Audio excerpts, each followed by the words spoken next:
Top 10 serial killers who are still active. Believe it or not, there are terrible people out there who will go as far as killing without any remorse whatsoever. So you're better off being vigilant. Our rundown today includes some of the serial killer cases that have remained unsolved. So let's get on with it. Number 10, Pedro Lopez. The character known as Pedro Lopez has a chilling story behind it. Every so often, an individual pops up that changes our perception of evil, almost like Hitler did. We can always tell how such individuals become evil. More likely than not, they had a bad childhood and developed their evil inclination early on. In the case of Pedro, he assaulted his sister and was kicked out of the house at an early age. He ended up on the streets of Colombia. From that time on, he went on his killing spree across South America, raping and killing as he drifted. He was arrested a few times and given the death penalty, but he somehow found a way to get back on the streets. There are indications that he may have killed as many as 300 souls in his lifetime so far. Presently, he is still at large. Number 9, the Eastbound Strangler. This strangler took the time to point his victims toward the east, and that's sick. In this case, his victims were 4 female sex workers. Afterwards, he took off their shoes and lined up their bodies in that manner for the police to find. The media immediately gave him the nickname Eastbound Strangler. These murders happened in November 2006 in Atlantic City, New Jersey. At the time, multiple suspects were arrested, but DNA evidence obtained from the scene exonerated these suspects. In addition, a $25,000 reward was promised to anyone who came forward with clues that police could use. Still, nothing has come up, and this strangler is still out there. Fortunately, he hasn't struck any new sex workers since that time. But an unsolved case is still a case. Hopefully, he will be caught and brought to justice. Number 8, the Danilovsky Maniac. A 500,000 ruble reward had been put up for any clues about this maniac. To give you guys out there in Russia a heads up, he is a heavy-set man between 35 and 40 years old. He has dull eyes and patchy dark blonde hair. You might find him spraying some X-rated graffiti before or after killing his victims. And you don't have to worry about getting it wrong and becoming a potential target, because the police have his DNA on record. They were able to retrieve it from under the fingernails of his victims. He got his nickname from the street where his last 4 victims were found, in an abandoned building. He is wanted for the killing of 7 women between 2004 and 2007. It is even thought that he may have started killing people as far back as 1999, and there's even a case linked to him as recently as 2010.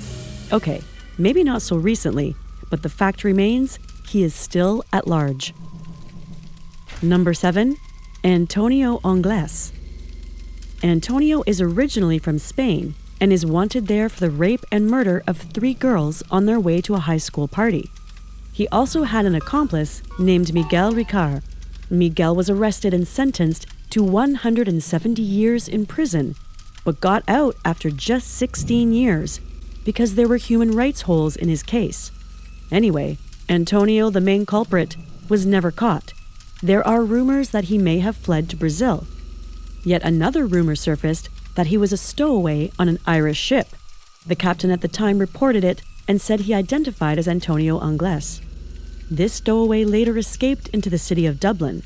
There are also indications that he may have undergone extensive cosmetic surgery to make him unrecognizable.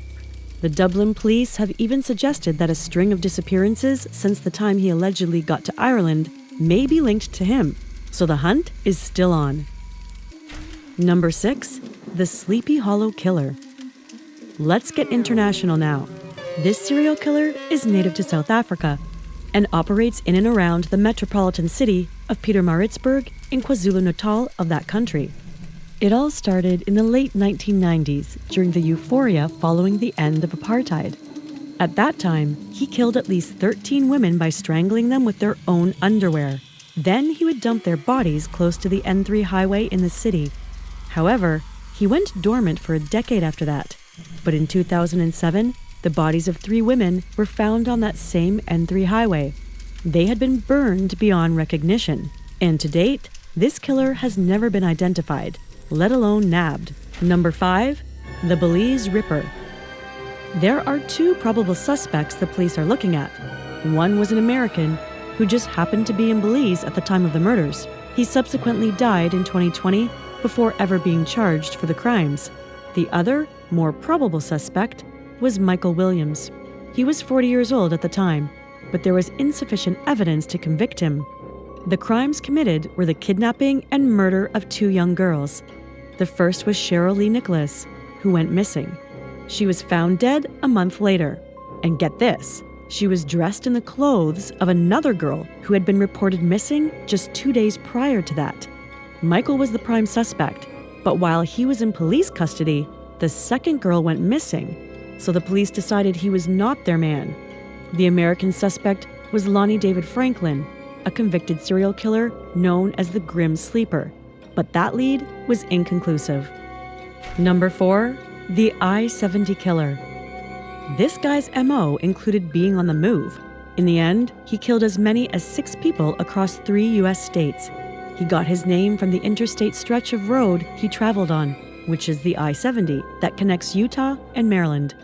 His victims were usually convenience store clerks along the route. Basically, he would stop at random gas stations on his way and then kill the clerks. Most of the victims were female, and there was one single male who may have been mistaken for a woman because of his ponytail. The police have been able to obtain detailed sketches of him from eyewitnesses, but to date, he has never been apprehended. He's probably still on the road. So if you're passing through the I-70 or work at a gas station along the road, you better watch out. Or better yet, invest in a firearm. Number 3. Hercules. The name suggests this guy may be a hero, and there may even be a group of guys acting under the same pseudonym. The Al Jazeera News Network even called them vigilantes, while the Bangladeshi government barely identified them as serial killers. How did they come about? And what is their origin story? Most heroes have one, don't they? Well, this Hercules guy or group of guys killed 3 men in various parts of the city. The victims were once accused of rape, but never convicted. So Hercules took it upon himself to serve them justice. They all received a bullet to the head, and Hercules left a note around their necks that suggested they had been served justice. A good theory could also be that Hercules is a group of women. Who better to take our rapists than a female vigilante? Families of the victims and observers have applauded Hercules for defending the weak. Some eyewitnesses claim it may have been a rogue police group, but the Bangladeshi authorities deny this claim. Number 2. The Chicago Strangler. The Chicago Strangler's hunting grounds are the east and west sides of Chicago. He or they most likely target African American sex workers. Between 2001 and 2018, there have been up to 50 women who were strangled to death in that way. And the cops are not anywhere close to solving this case. Of course, random copycat killers have been nabbed. Just as the police admit, the original Chicago Strangler is still out there. A task force was set up in 2019 to address the issue, and the cops couldn't ignore the staggering numbers anymore because the pattern was clear for everyone to see. This guy or group of guys were targeting vulnerable African American sex workers for the sake of it, and this was unacceptable. Number 1. Bone Collector. Also known as the West Mesa Bone Collector. It operates out of New Mexico. This serial killer is accused of killing up to 11 women and burying them in shallow graves on the same piece of land. The area was discovered after a dog being walked by a woman uncovered a femur.